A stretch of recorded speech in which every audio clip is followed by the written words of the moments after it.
Hey, what's going on YouTube? This is Skorpion. I want to thank Zen Van Adams for letting me know about today's Oprah episode, and it was about gay bullying. I had the stories of the two 11-year-old boys, Carl and Yahin, who recently took their lives because they were being gay bashed. Also, the story of Ryan, who became friends with a bully, and the bully, turned on him by starting an online rumor that he was gay, and then he befriended with a female who he actually began to like, and then she turned his back on him by setting him up by acting like she liked him, and he took his life. And then there was a story of Chase, who's being bullied at school, and he's contemplating on taking his life. Even though he did not admit to it, it's easy to see that he's wanting to take his life. Let's start with the two 11-year-old boys, Carl and Yahin. They both were being teased at school. They were being called gay. They were being called fags. They were being called any name in the book. The boy Carl was teased to the point where he would have to eat lunch with his guidance counselor. And, he came home from school. He talked about what happened with his mom. It's dinner time. She calls him. He doesn't come downstairs. She goes upstairs, find him hanging. That really just made me upset. Then the boy Yahin, he's from the Virgin Islands. He's in a new school, and they call him gay. They call him faggot. They call him virgin because he's from the Virgin Islands. And he tried to get help, talk to his mom about it and everything. And he goes back home to the Virgin Islands, I guess over the Easter break. And his mom said he was so happy and everything, but when it was time to go back home, he went into this depression. And oh boy, when she told the story of how he came home from school, he showed his mom the report card, and she gave him a high five and things like that. The story, I don't want to cry. I'm really trying not to cry. Okay. Sorry. He showed his mom the report card. He goes upstairs, and I guess it's dinner time for him too, and he doesn't come downstairs. So she goes upstairs, she go check on him, and she finds him hanging, again. And that's when I heard the story, I just lost it. Like, it's just so sad. And a lot of teachers and a lot of parents of their children, they're not doing enough to make this stop. Now, I know that children can be cruel, with the bullying. Every child has been bullied at some point or in their life. Like me, if I was teased at school, it was because of my haircut. Before, my haircut used to be so horrible. Or, occasionally you'll hear, oh, Kevin might be gay and things like that. But it was never to the point where I was bashed, and I thank God for that, because I don't know what I would do, but I definitely know suicide was never on my mind at all. Suicide should not even be on the minds of the 11-year-olds, and that's what is the crazy part. But in today's society, we hear about suicide all the time. A lot of people are taking their lives because of the recession, and they probably get this idea, well, if they're taking their lives, I can end this by taking my own life. And if you see that a child or anybody has the warning signs of suicide, the number one warning sign is depression. You need to get them help and to find out what's going on with them, even if they don't want to talk about it. Even if they ever say that they want to kill themselves, you need to get them help. Even if they don't want you to get them help, you got to do something. You got to. Let's talk about the boy Ryan. He was being bullied at school, and, eventually he became friends with this bully.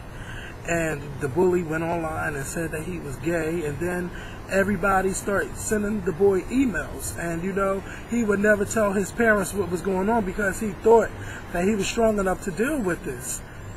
Excuse me. And then, he befriended a girl at school, the prettiest girl at school. They chatting online and things like that, and then eventually she turns on him. And that's two blows. One, the blow that people going around saying that you're gay, and then two, the girl that you like turns her back on you. It was just too much for him to handle, so he killed himself. Which is sad. I get a lot of cyberbullying emails, but I don't reply to that. People say fag, you're gay, you're this, you're that, all the time, and I'm like, and so what? But one thing that I want to say is you have to, if you have children, you have to teach your children to be strong and to fight back. Don't tell your child, oh, ignore the words. No, because ignoring the words is not going to do anything. Words are very, very powerful. Words are very powerful. So just to say ignore that, no. It's going to be time where he has to kick someone's ass to make people realize that I'm not playing. And that's what it takes for a lot of people to understand that you ain't playing when you start whipping ass. And the best thing my mother taught me is to always whip the ringleader's ass. Because once you whip the ringleader's ass, then his little people will eventually back off and stay away from you, you know? Oh my goodness, I could tell y'all so much. Like, you gotta fight back. You just can't sit there and just bite your tongue. You can't just sit there and bite your tongue. Always speak up for yourself, no matter what. If you found yourself in a bad situation, even at work, you gotta speak up for yourself. Don't just sit there and just take it. You know, don't do that. Fight back. And the boy Chase, his story, you know, I'm glad that he came on Oprah to talk, but he got to fight back. He has to learn how to fight back. And this is what I want everybody to know. Fight back. Don't just sit there and let someone bully you to the point where you can't be happy with yourself. You got to fight back. Please do something. Please get help.